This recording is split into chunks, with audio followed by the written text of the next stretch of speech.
La réforme de la Ligue des Champions fait grincer des dents. La mise au point d'Olivier Ntcham concernant André Villas-Boas. William Saliba au cœur d'une polémique. Jorge Sampaoli négocie avec l'OM ou encore le carton de l'OL en Coupe de France. On commence tout de suite le journal du jour.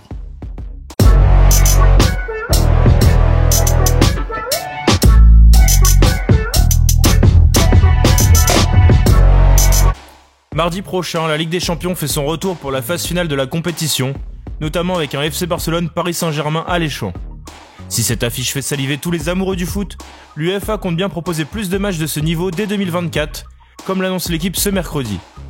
En effet, le mois prochain, le comité exécutif se réunit pour trancher concernant la nouvelle formule de la Ligue des Champions, et les changements s'annoncent nombreux. Ainsi, il y aurait plus de participants, 36 au lieu de 32, plus de journées, 10 au lieu de 6, de matchs, 225 au lieu de 125, et le concept de match aller-retour lors de la phase de poule disparaîtrait. Le système suisse, comme il est nommé, proposera 180 matchs au premier tour au lieu de 96, sous un format type championnat, avec des équipes étant classées par coefficient UEFA dans 4 pots de 9 équipes. Le tirage au sort sera identique à celui du concept actuel, avec les équipes championnes dans le premier chapeau, puis le coefficient indiquera l'ordre à suivre pour les prochains. Selon les informations de l'équipe, une équipe du premier pot affrontera 2 autres formations tête de série, mais aussi 3 du chapeau 2, 3 du chapeau 3 et 2 du chapeau 4. À titre d'exemple, si l'on simulait avec le PSG les participants de cette saison, cela aurait pu donner les affiches suivantes: PSG Juventus, Real Madrid PSG, Dortmund PSG, PSG Manchester City et PSG Chelsea. En plus de ces 5 gros chocs, les Parisiens auraient donc 5 autres matchs jugés plus accessibles. Pour accéder aux 8e de finale, il faudra finir parmi les 8 premiers du classement. Pour les places allant de la 9e à la 24e, il s'agira de 16e de finale. Au-delà de la 24e place, ce sera l'élimination. A noter que les matchs pourraient d'ailleurs se dérouler du mardi au jeudi désormais. Si ce nouveau projet peut faire grincer des dents, il risque toutefois d'être favorable au foot français. En effet, cela pourrait offrir une 4e place qualificative à la France, contre 3 avec le concept actuel. Le 4e club français devra tout de même passer par le tour préliminaire. Présenté officiellement à la presse hier, Olivier Ntcham, le nouveau milieu de l'Olympique de Marseille, a répondu aux critiques d'André Villas-Boas, l'ancien du Celtic qui a signé lors du dernier jour du mercato, et la raison qui a poussé le coach portugais à poser sa démission. Mais visiblement, Ntcham balance la raison pour laquelle Villas-Boas n'était pas content de sa signature. Ça m'a beaucoup surpris parce que quand j'ai fini l'Euro avec les espoirs, il y a Marseille qui me voulait, il y a Andoni Zubizarreta qui a contacté mon entourage. Donc quand moi j'entends tout ça, ça me fait un peu drôle parce qu'il était au courant. Il était au courant, il me connaissait bien avant. Son agent personnel voulait travailler avec moi. Il demandait un mandat exclusif sur Marseille que j'ai pas accepté. Et je pense que par la suite, il s'en est suivi ce qu'il en est. Depuis hier, William Saliba enflamme les réseaux sociaux.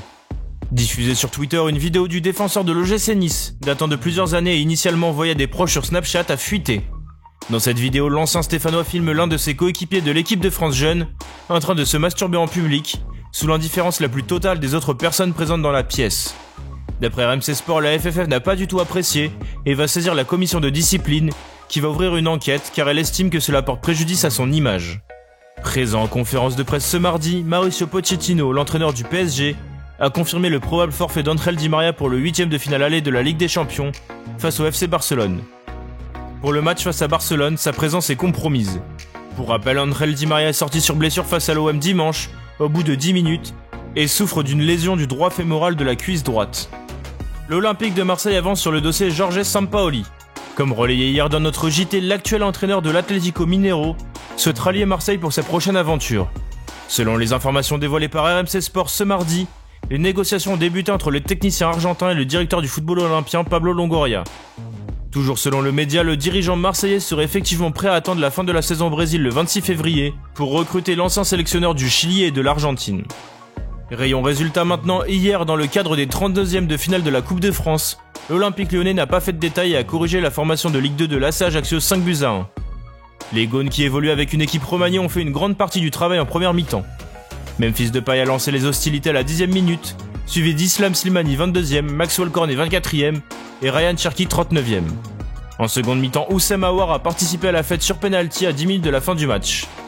Nourri pour les Corses a sauvé l'honneur lui aussi sur penalty à la 90e minute. A noter la très bonne première titularisation d'Islam Slimani. Installé à la pointe de l'attaque, l'Algérien a très bien fait le travail. Auteur du but du break et de 2 passes décisives, l'ancien joueur de Leicester commence à prendre ses marques dans le Rhône. Dans un match en retard de la première journée de Liga face à Retafe, le Real Madrid s'est imposé et peut remercier ses Français. Karim Benzema a ouvert le score pour les Merengues à l'heure de jeu, imité 6 minutes plus tard par Ferland Mendy. Avec ce succès 2-0, le Real Madrid prend la deuxième place du classement avec 46 points. Malgré un match nul hier 0-0 face à l'Inter Milan, la Juventus Turin accède à la finale de la Coupe d'Italie. En effet, les Turinois ont tenu bon à domicile face aux Nerazzurri et profitent de leur victoire à l'aller 2-1 pour composter leur billet pour la finale. Les hommes d'Andrea Pirlo affronteront l'Atalanta ou Naples qui ont fait match nul 0-0 à l'aller. Merci à tous de nous avoir suivis, n'hésitez pas à liker, commenter, partager cette vidéo et à bientôt pour un nouveau JT.